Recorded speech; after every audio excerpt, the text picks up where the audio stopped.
going through it, so I did a story. So here's the story. She woke up in front of a tall building. It looked old and run down. There were no signs to indicate what this building was or what it used to be.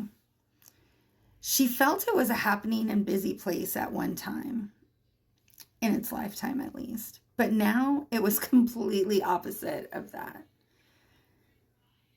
She snapped out of her thoughts. She wanted to pull in her strength so she could open the door to this once happy place, but now it was scary and mysterious. When she reached for the door, it was gone. And she was in this long corridor, long hallway. The doors seemed dark, but glowy at the same time. And it was glowy with past illusions. The first door glowed with the wonderment of her mom, caring, loving, nurturing. Then in a big flash, the illusions disappeared. And the reality of a parent too emotionally immature to nurture, too focused on portraying a perfect image to really care.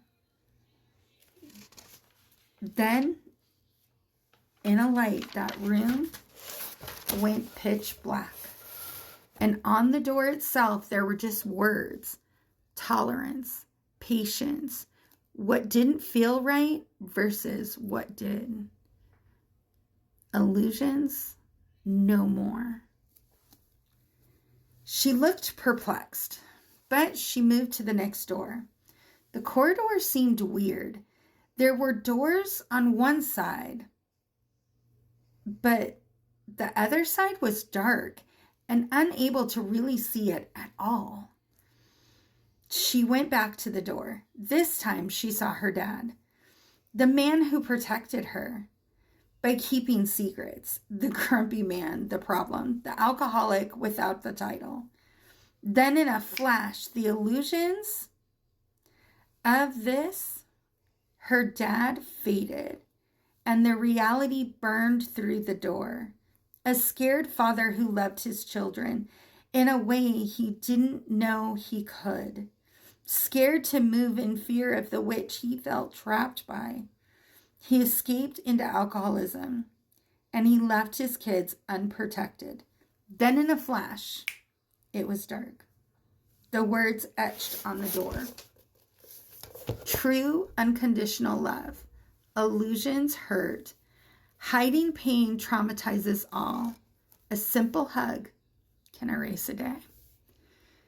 She sat for a minute, tears filling her eyes. It's been a while since I've seen you.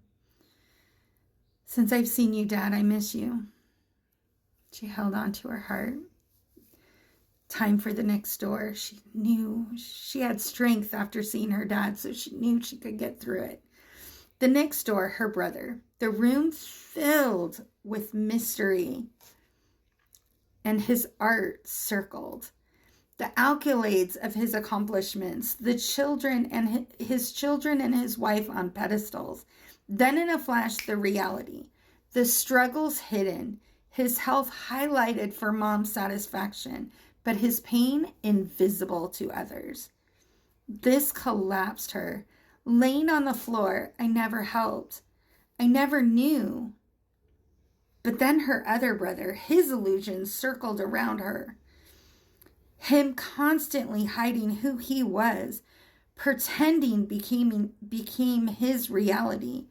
Then in a flash, he was left to walk away from the reality of pretending to be the problem. She felt broken. We were all competing. We were all competitions to each other. Always needing to protect mom by yelling at each other. She didn't know how long she was on the floor sobbing. But she got up and reluctantly she looked at the next door. No more images, just the words. Struggling to survive any means necessary.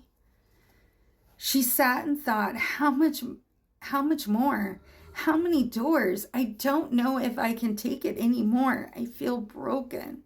I feel like I'm breaking. She gathered her strengths and went to the next. It was of her husband, now ex, but he still helps a lot, especially financial.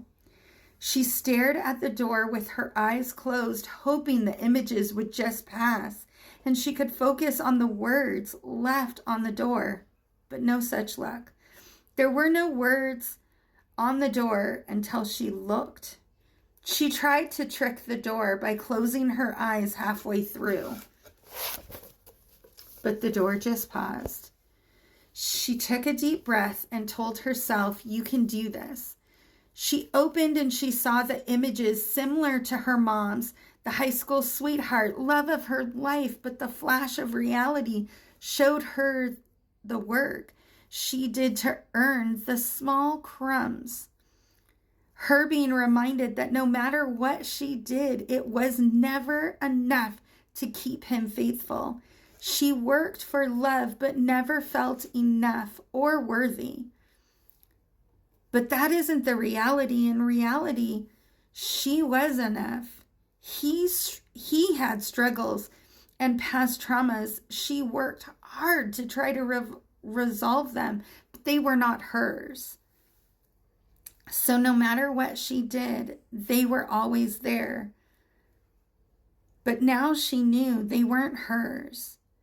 The words on the door, "You are worthy. You are enough. Know what is yours and what is not." She seemed content with this. As she moved past the doors, the fear hit her every time. She wanted to give up, but she learned this. These are just lessons I have learned in my life. Fearful, yes, but I have always made it through. I always will. As she sat thinking of fear, either from the past or from the unknown door yet to be revealed, it was just an illusion itself, something that limited her, something that stopped her.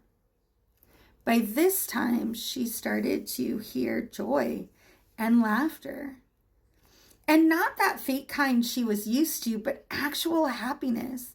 She wanted to get through so she could find that happiness. But no matter how hard she rushed, the door took the time it needed. Not what she wanted, but what she needed. She also noticed that the darkness on the other side started to open up just a bit. And there she saw her kids just living life. Slowly, she started to notice she was there too. But was she enjoying these moments? Or was she too focused on the door? She stopped herself and pulled in her determination and her grit. These doors are important, but so is the other side. I either move through life ignoring the past and the future, or I focus so much on the past and the future, I ignore the now, but no more. I will find the balance. I will learn from the past to create a plan for my future while I'm living in the present. My kids deserve that. I deserve that.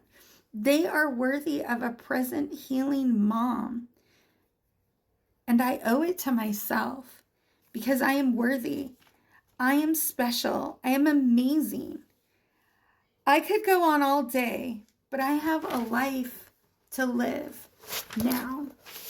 Thankfully and gratefully to be past the building of delusions and into the reality of life.